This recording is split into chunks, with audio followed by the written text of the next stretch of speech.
Ережені көрсетіп тұрған белгілер бір-біріне бағынбай тұр. Ондай фактілер бүгінгі таңда Тараз қаласы бойынша орын алған жоқ. Мен, допустим, қазір осы алдыңғы айдан 3 штраф төлеп шықтым. Негізі сызықтар бәрі көрініп тұру керек қой.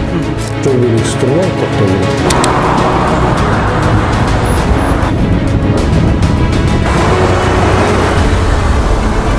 Жүргізушілер заңда белгіленген жол ережесіне бағыну керек, алайда ережені көрсетіп тұрған белгілер бір-біріне бағынбай тұр. Міне, мұнда тоқта тақтайшасы орналасқан, ал сызығы 2 метр әріде. Егер жүргізуші сызықты басты назарға алса, онда айыппұл арқалайды. Кінәлі ететін сызық неге сызылған? Бұған кім жауапты? Сұрайық. Аға, жолдағы сызықтардың өз тәртібі бойынша орналаспауы, мысалы стоп тақтайшасынан кейін оның тоқта сызығы 2 метр әріде орналасса, ол заңды емес қой. Осы жер не дейсіз? Ондай фактілер бүгінгі таңда Тараз қаласы бойынша орын алған жоқ. Негізі стандарт талаптарына сәйкес ондай фактілер орын алатын болса, ол заңсыз болып табылады. Жамбыл көшесінен келе жатқан кезде Төле биге сол жерде тура осындай факт бар. Менде қазір видеосы да бар, мен сізге көрсетемін. Дәл сол жерде қате орналасқан 2 метр әріде сызығы, 2 метр былай қарай тақтайшасы орналасқан. Енді жүргізуші басты назарға сызықты алып тоқтайды. Ол жерге штраф арқалайды, айыппұл арқалайды. Ал айыппұл арқалауына мамандар кінәлі. Дәл сол проспект Жамбыл, проспект Төле би қиылыстарына сергек аппараттық бағдарламалық кешен орнатылмаған. Дәл ол қиылыста тоқта сызығынан асқан үшін жүргізушілерге айыппұл келіп жатқан жоқ бүгінгі күнде. Егер сондай жағдайда айыппұл келсе, жүргізушілер бір шара қолданып ма? Ондай жағдайда айыппұл келетін болса, ол міндетті түрде қарастырылатын болады бізбен. Бізде оны камерадан қараймыз, бейне жазбасын қараймыз, көреміз. Егер ол дәл солай орнатылған жол белгісінен кесірінен орын алған болса, біз оны міндетті түрде қысқартамыз.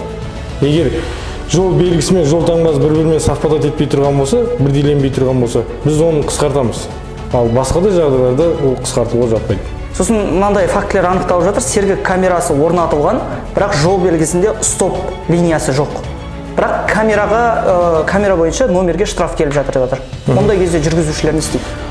Бәрімізге мәлім, стоп линия жол таңбасы бүгінде көрінбейді. Алайда барлық ондай перекрестктердің бәрінде тоқта 530 жол белгісі орнатылған. Яғни жүргізушілер жол таңбасы көрінбеген жағдайда жол белгісі тұр ма, тоқтау керек. Жол таңбасы болмаған жағдайда да. Егер бұндай жағдайларда тіркелетін болса, әкімшілік құқық бұзушылық, бұл кезде бізге полицияға келіп өзінің шағымын білдірсе, немесе сотқа барып шағымын білдірсе, бұл міндетті түрде қаралатын болады. Бұл бойынша тиісті шешімін қабылдаймыз. Бұл тақырыпты көтеруімізге арқау бар. Бірнеше күн бұрын әлеуметтік желіде жүргізушілер негізсіз айыппұлдар келіп жатыр деп базынасын айтқан болатын. Арғы жағы да сызылмаған. Бағана ГАИ-ға бардық. Арыз жазайын десек, бір сотрудник шықты да айтты: ой, толку жоқ, жазсаңдар да жазбасаңдар да. 3 штраф келді. 3 қағаз. Ассалаумағалейкум. Стоп линия туралы бойынша тағы да бір айтып кетейін. Мына жерде знак тұр. Стоп деген знак. Линиясы жоқ, көрінбейді бұлардың линиясы қаяқта екен. Егер де линия сызылып тұрған кезде тура тоқтайтын едік қой біз. Знакқа келіп жобалап тоқтап жатып қой.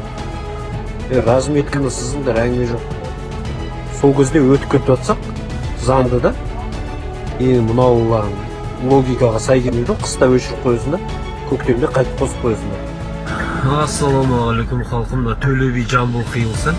Қаланың басты көшесінің бірі ғой. Ол жаңадан стоп линиясы сызып қойыпты. Бұл стоп линия, мынау знакпен бір жолақтың бір линияның бойында болу. Заң бойынша өздерінің жазып қойған заңдар бар. Енді мынаның арасы 1,5-2 метр. Біз бірінші знакқа бағыламыз, стоп линияға емес. Мына стоп линиядан асып кетсең штраф келеді.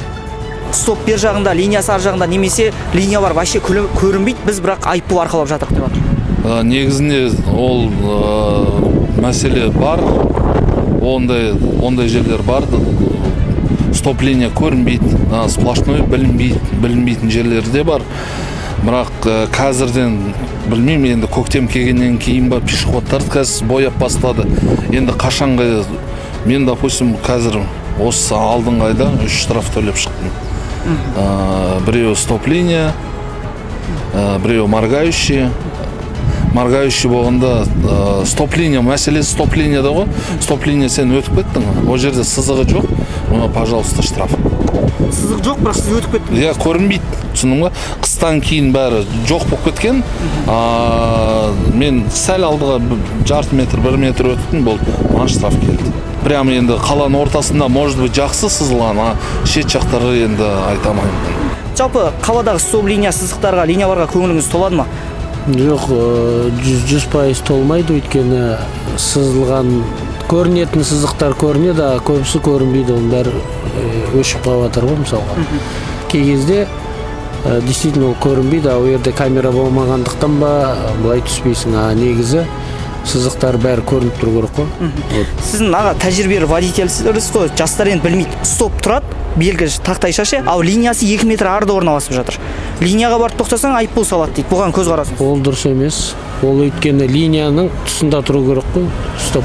Знакпен жаңағы линияның екеуі бір-біріне сай болу керек қой. Біз өз деңгейімізде мәселені көтердік, енді нәтижесін күтейік. Халықтың рахмет үшін жұмыс істейтін Саламат рахмет, Алаш серттен таймасын.